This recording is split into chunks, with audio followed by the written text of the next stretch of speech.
Access granted. Hey there, YouTube. I want to talk about Fanboys. Yeah, that little thing.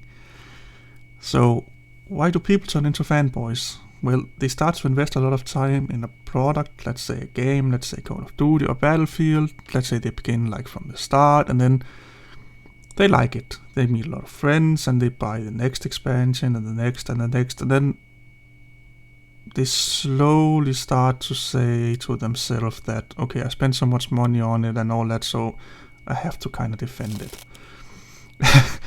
If people are attacking them, why they choose one game over another, it's like, it's a social thing. It's like they need to acknowledge to themselves that they did the right thing, and they want the validation for other people that they did the right thing by them either say, oh yeah, it's a great game, or if they're saying, no, Call of Duty is better than Battlefield and all that, they feel it's an attack on their person because they invested a lot of time in it. That's basically how I see fanboys anyway, in a small amount, like set really like basic. Fanboys are mostly blind over faults in games, and like box instabilities and all that. I have a good example of that. I had a teacher when I was starting to be a mechanic. When he was just out of the academy, if you can say it like that, he was a big I can't remember, it's some sort of German car manufacturer. And then his uncle was something big within Ford here in Denmark, and he asked him, why don't you come and work for Ford? He was high up in the Ford, local Ford dealerships and all that here in Denmark, and he was like, no, Ford's a shit car and all that, and it always breaks and all that shit. And then his uncle told him, yeah, you only think that, let's say, Volkswagen is a good car because you know all the faults with it, you know how to repair it easily, and you have invested a lot of time and money in it. By that he means that he's familiar with the car, he knows exactly what's wrong with it, when it goes wrong, how to fix it, and all that. So therefore he's a little bit biased over it. So he went to work for Ford, and now he's a Ford fanatic. He's basically a Ford fanboy now, because now he knows everything about that. And you can kind of use that as to fanboys also, is that if you know everything about, let's say you know how everything works in Battlefield and all that, and so and someone comes and say, no, that's not how it works, and they are like not totally right, but you know you sometimes can attack them because I know everything and I've been playing it for 10,000 hours, and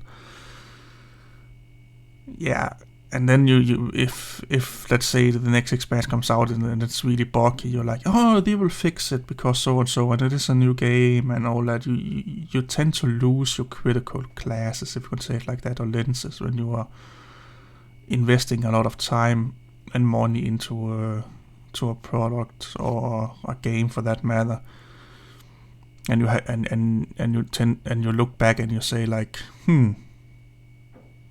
I spent like 4 years of my life in that game.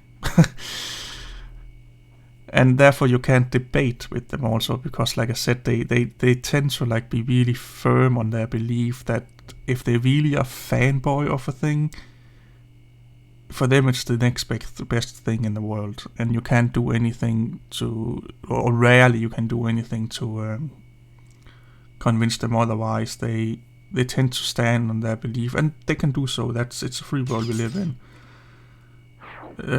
You just have to like say to yourself that, okay, I'm dealing with a fanboy here, and no matter what I'm saying or doing, he will or she will always think that, because like I said, it's a psychological thing, and they also it's a group. There's so many factors. Like they also like to, I'm in this group that likes Call of Duty or Battlefield and all that. There's so many things that go into it. So it's best if you debate with a fanboy, just leave the room basically. And in the end, we are all more or less a fanboy of something. It could be a game in bigger and smaller, in bigger or smaller way. It could be a product. It could be, I don't know, a company, even a person. You can say, like, if your best friend, you can kind of say you're a fanboy to your best friend because you know him or her, you know how that person reacts to things, you know how to be around them, to not upset, you know, like, if they're a little bit quirky, like they have some, you know, okay, he's a little bit on the angry side, so if I'm like that, not like that around him, I won't piss him off and all that. Or he has some things that upset him really easily that other people don't know, but you know, so you have a great time around that person all the time because you don't upset that person. But if a new one comes in and just do one of those things and they're like, oh, what a fucking asshole and all that because your friend got angry really fast. So, like I said, we are all fanboys, but most of us can still see critical if people like saying, oh, that game is not that good at launch and all that, and you're like, yeah, you're right, but again, I buy every expansion and all that shit. Like, I'm a fanboy of Farming Simulator, but I still can see that there's a lot of room for improvement and all that shit. So yeah, just remember that you are in some way a fanboy, and